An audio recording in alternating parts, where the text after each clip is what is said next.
The biting wind howled through the Montana territory like a vengeful spirit, carrying snow that stung like needles against Lydia Valmont's face.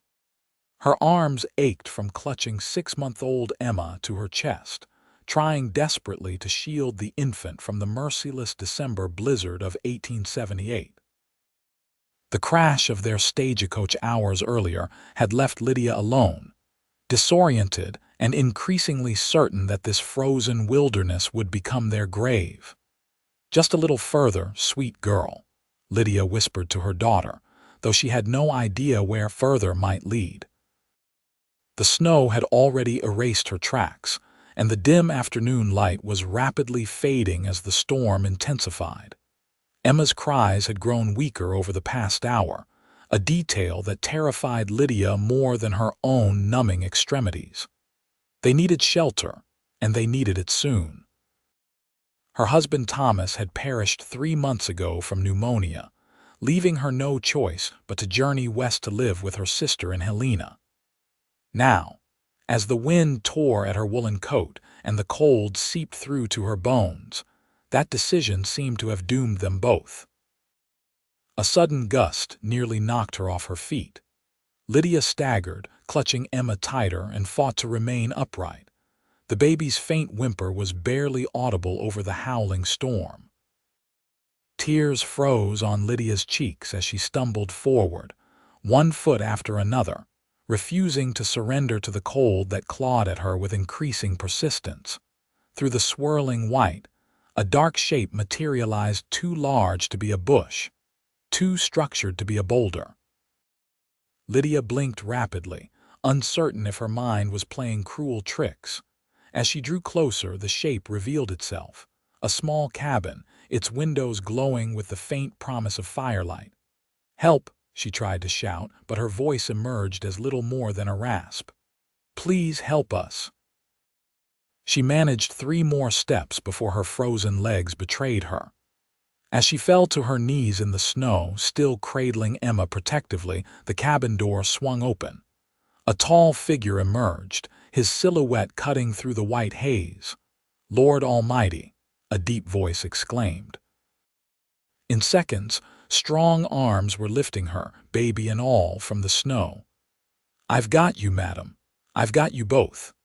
Lydia caught only a glimpse of a weathered face beneath a wide-brimmed hat before her world went dark. Heat. That was the first sensation that returned to Lydia's consciousness, blessed, wonderful heat surrounding her. She opened her eyes to find herself wrapped in thick blankets before a crackling fire.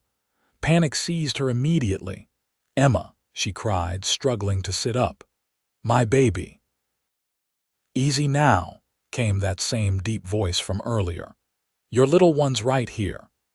Lydia turned to see a man kneeling beside a makeshift cradle fashioned from what appeared to be a wooden drawer. Inside, wrapped snugly in blankets, lay Emma, her cheeks pink and her breathing steady. "She's warmed up nice," the stranger said. "Got some color back in her." Relief flooded through Lydia, momentarily overwhelming her wariness of the unknown man. He stood and moved into the firelight, giving her a clear view of him for the first time. Tall and broad-shouldered, he had the lean, muscular build of a man accustomed to hard physical labor. His face was tanned and weathered beneath a shock of dark hair, with a strong jaw shadowed by stubble. But it was his eyes that caught her attention, a striking blue that seemed to hold both kindness and caution. "Victor Steele," he offered, pouring something steaming into a tin cup. "This here's my winter cabin." "Lydia Valmont," she replied, accepting the cup with trembling hands. "And that's Emma." "Thank you for taking us in, Mr. Steele. Call me Victor." He nodded toward the window, where snow continued to pummel the glass. "Found you just in time.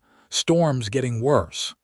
Lydia sipped the liquid, a simple broth, but it tasted like heaven to her parched throat. The stagecoach overturned about 2 miles back. "The driver, I think he's dead. The other passengers went for help, but I couldn't keep up with Emma." She fought back tears. "I got lost." Victor moved to check the window, his expression grim. 2 miles in that direction puts you on Blackfoot Pass. Nasty stretch even in good weather. He turned back to her. Nobody's coming tonight, madam, not in this. What do you mean? Anxiety crept back into her voice. I mean we're snowed in tight. Pass'll be blocked solid. He stoked the fire, sending sparks dancing up the chimney. I'll keep you both alive until dawn, then we can figure our next move. But tonight, ain't nobody traveling anywhere. As if to emphasize his point, the wind shrieked against the cabin walls, making the sturdy logs creak in protest. How long will the storm last? Lydia asked, clutching the cup tighter. Victor shrugged. Hard to say. Could blow itself out by morning, could last 3 days. These Montana blizzards have minds of their own. He gestured to her damp clothes hanging near the fire. Found some old things that might fit you. Not fancy, but they're dry. Lydia glanced down, suddenly realizing she was wrapped only in blankets, her soaked clothing removed. Heat that had nothing to do with the fire rushed to her cheeks. Victor noticed her discomfort and quickly added, I only took what was necessary to prevent the cold sickness. Your, undergarments are still. He cleared his throat. I've spent time as a field medic, treated men and women both. Of course, Lydia murmured, though embarrassment still colored her face. Thank you for your help. Emma stirred in her makeshift cradle, letting out a small cry that quickly escalated. Lydia moved to rise, but Victor was already there, gently lifting the infant. She's probably hungry, Lydia said, reaching for her daughter. Victor carefully transferred Emma to her mother's arms. I'll step outside for a moment to check on my horse, give you some privacy. In this storm, Lydia looked alarmed. Barns attached to the back of the cabin, I'll be fine. He pulled on a heavy coat and grabbed a lantern. Take your time. After he'd gone, Lydia adjusted her blankets and put Emma to her breast. As her daughter nursed, Lydia took the opportunity to examine her surroundings more carefully. The cabin was small but well built, with one main room and what appeared to be a tiny bedroom through a doorway to the side. Everything was neat and functional: a table with 2 chairs, shelves stocked with provisions, hooks laden with tools and weapons. This was a place built for survival, not comfort. Yet there was an undeniable warmth to it that went beyond the physical heat of the fire. By the time Victor returned, Lydia had managed to dress in the clothes he'd provided: a man's flannel shirt that hung to her knees and woolen trousers she'd had to roll up several times at the ankles. Emma, fed and changed using supplies from Lydia's travel bag that Victor had thoughtfully retrieved, was contentedly asleep again. Storm's not letting up, Victor announced, hanging his coat by the door. Snow clung to his boots and hair. How are you feeling? Any numbness in your fingers or toes? No, I think I'm all right now.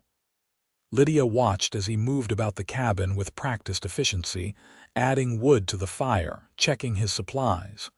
What brings you to such an isolated place, Mr. Steele? Victor?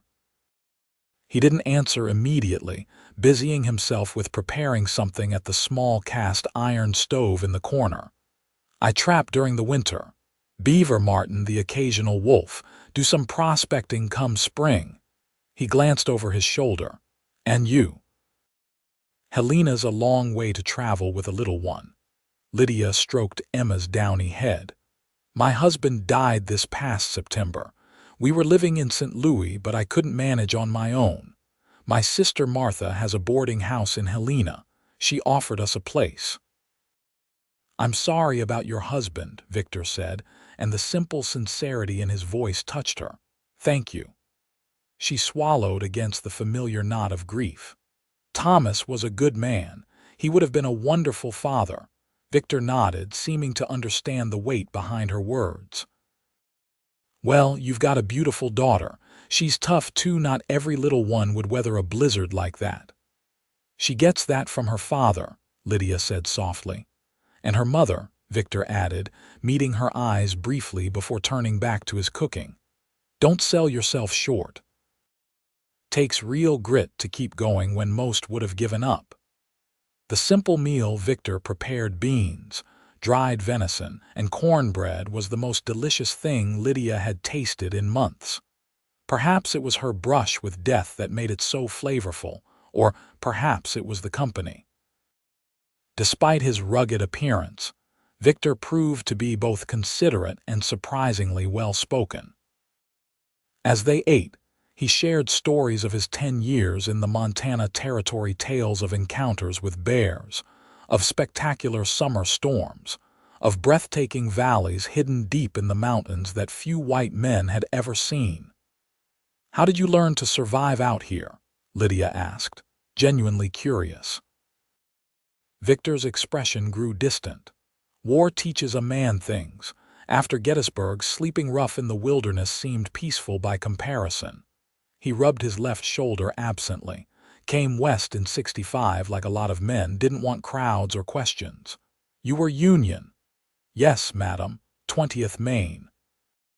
Pride flashed briefly in his eyes. But that was another life.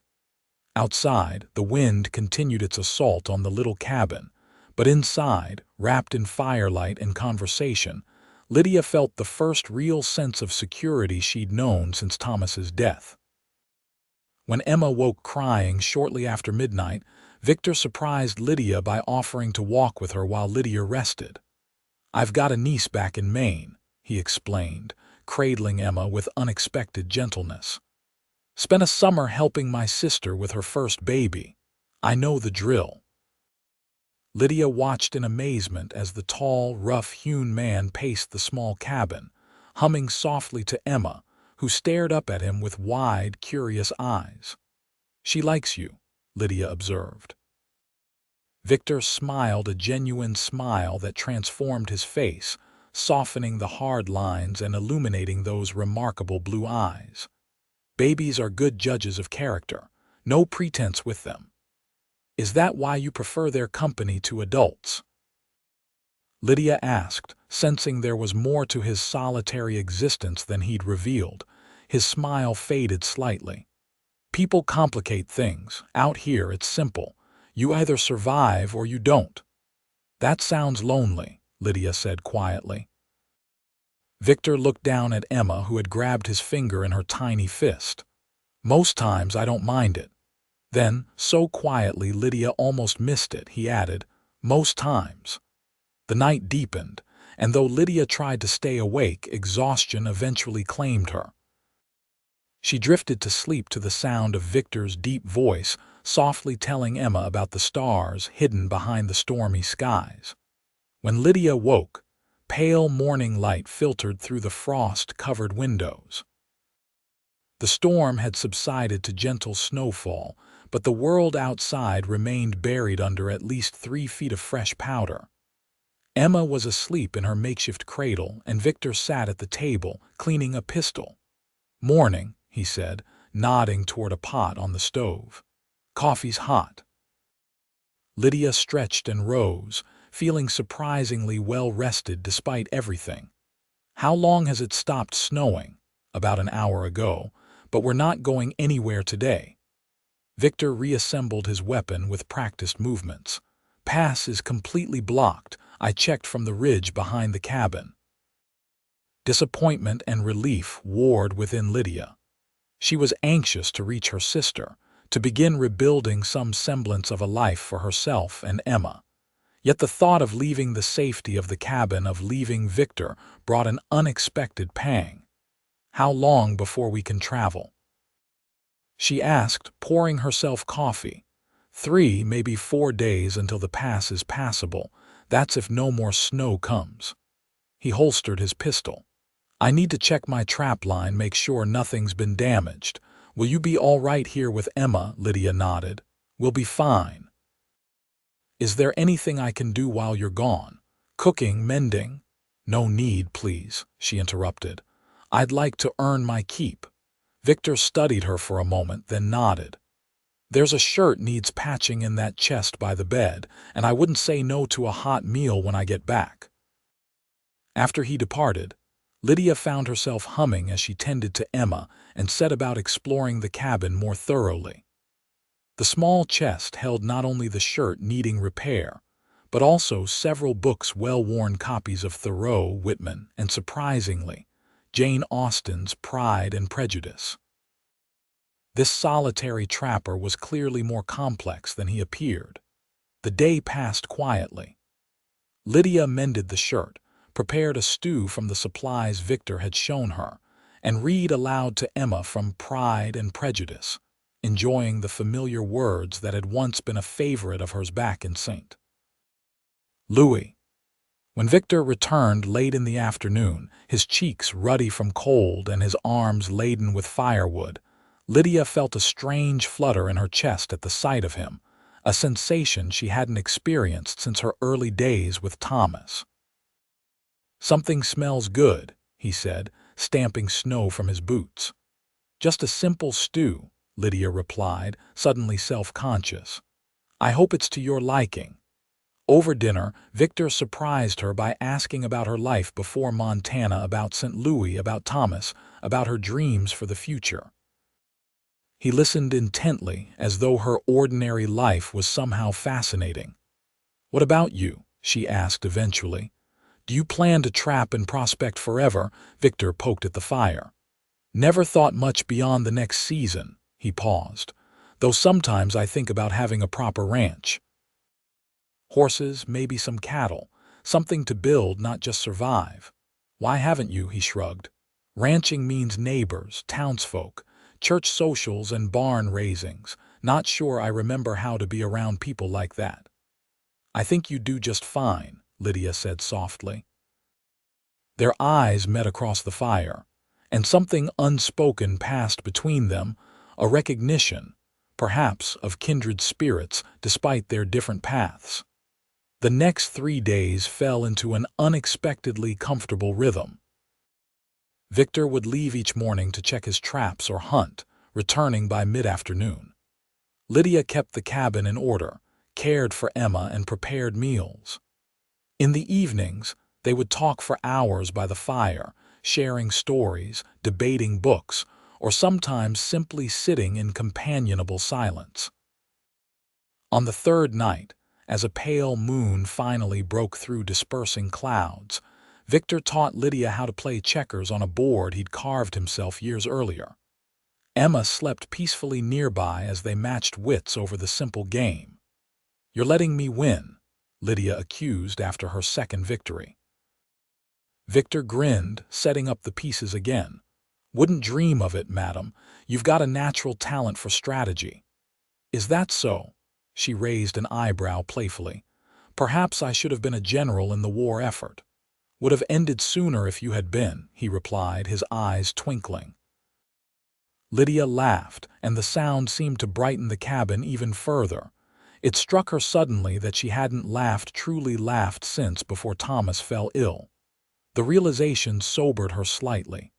"What is it?" Victor asked, noticing her change in expression. Lydia shook her head. "It's just, I feel guilty sometimes for having moments of happiness when Thomas is gone." Victor was quiet for a long moment. "My pa died when I was 14, he said finally. Ma was heartbroken, didn't smile for months.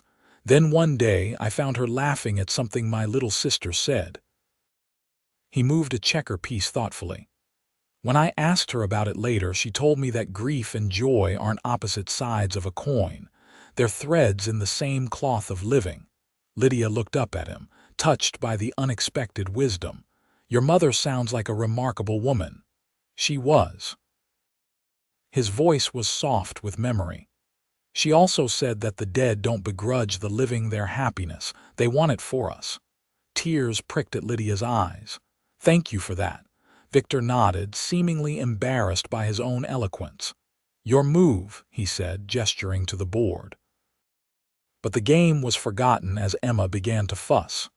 Lydia rose to tend to her, but the baby's cries only intensified. "She's cutting a tooth, I think," Lydia explained, bouncing Emma gently. "She's been fussy about it for days." Victor disappeared into the small bedroom and returned with a leather pouch. From it, he extracted a small piece of wood, smoothed and polished to a high shine. "Aspen," he explained, offering it to Lydia. "Soft enough not to hurt her gums, hard enough not to break." My sister swore by it for her little ones. Lydia took the makeshift teething toy and offered it to Emma, who immediately began gumming it enthusiastically. The baby's cries subsided to occasional whimpers. "You're full of surprises, Victor Steele," Lydia said, looking at him with new appreciation. He shifted uncomfortably under her gaze. "Just trying to help." That night, after Emma finally drifted to sleep, Lydia found herself unable to follow suit. She sat by the fire, watching the flames dance while Victor cleaned his rifle nearby. "Tomorrow the pass should be clear enough to travel," he said without looking up from his task. "I can take you as far as Junction Creek. Stage station there can get you the rest of the way to Helena." "Yes, of course," Lydia replied, trying to ignore the sinking feeling in her stomach. "My sister will be worried." Victor nodded, his focus seemingly intent on the rifle. "You'll like Helena. Growing town, opportunities for a woman with sense like you.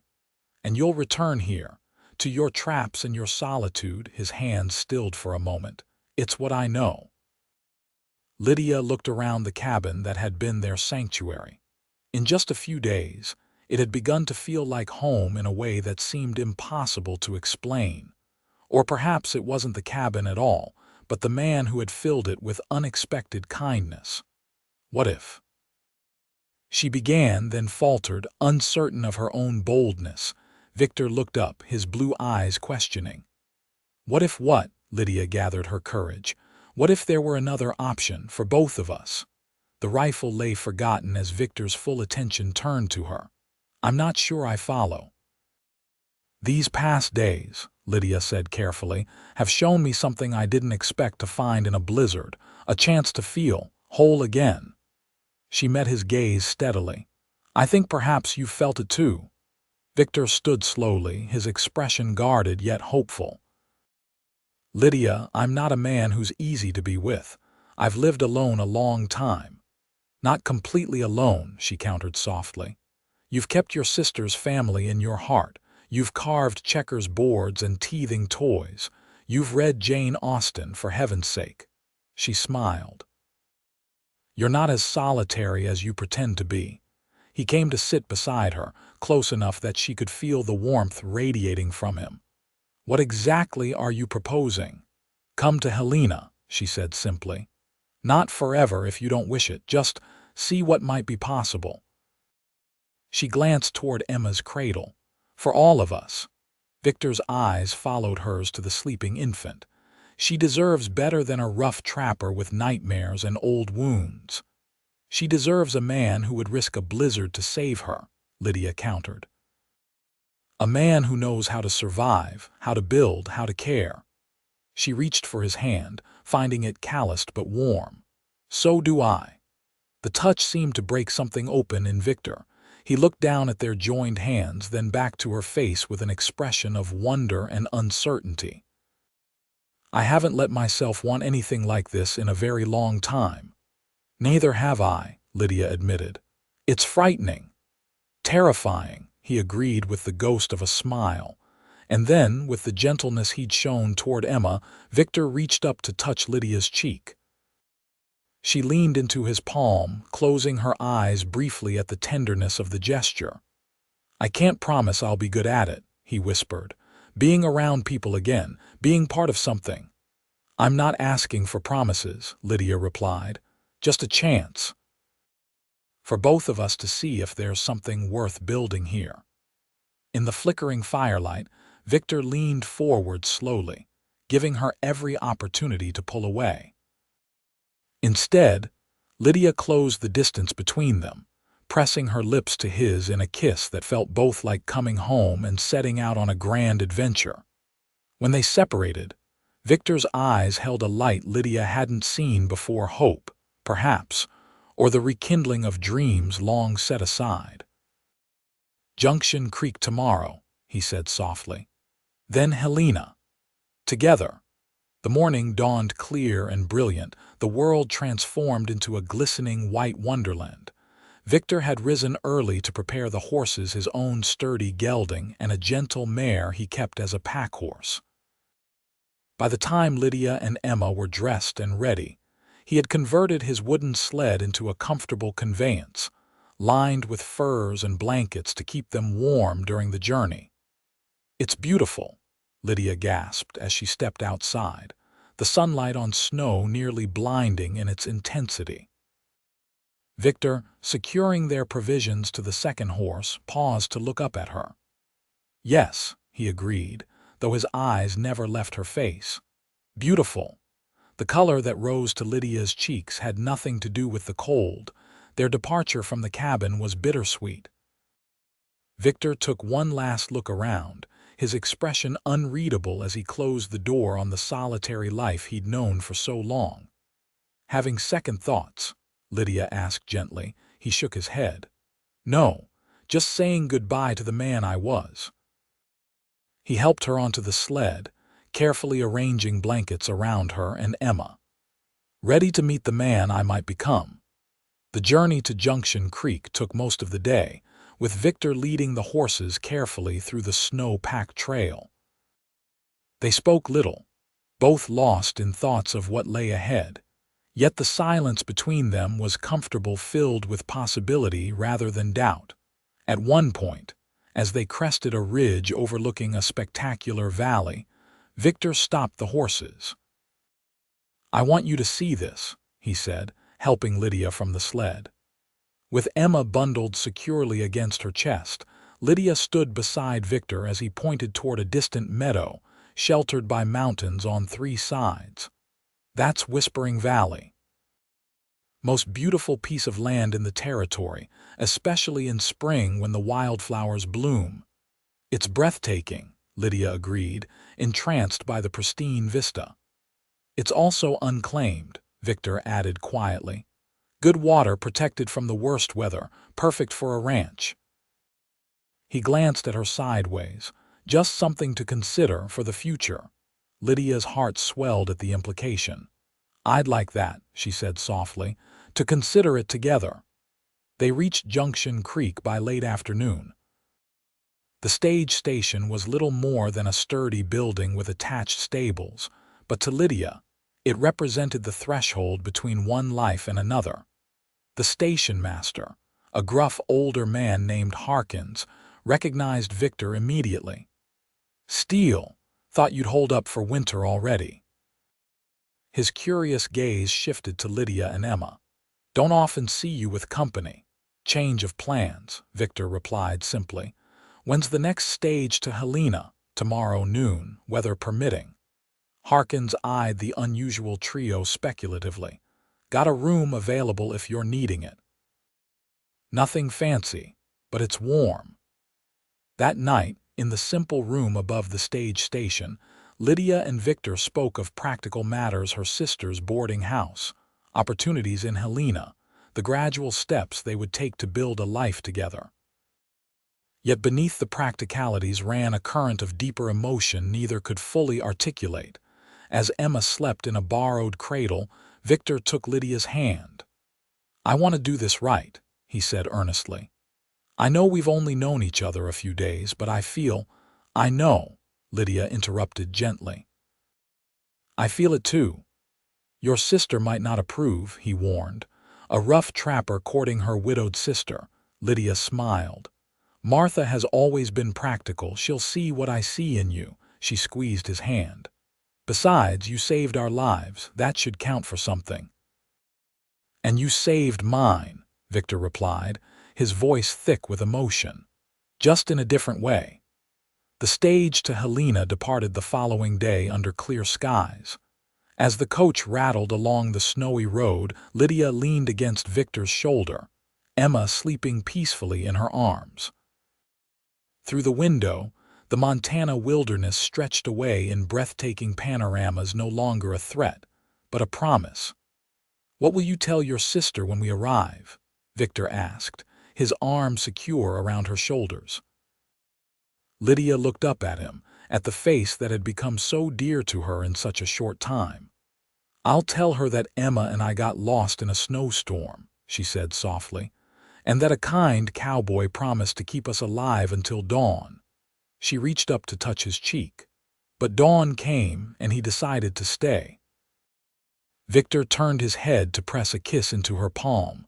"For as many dawns as you'll have me," he vowed. "That sounds like forever," Lydia whispered. Victor's smile held all the warmth of the future they would build together. "Forever sounds just about right." In the years that followed, the story of their meeting became family legend. Their ranch in Whispering Valley grew and prospered, as did their family. Emma joined eventually by 2 brothers and a sister.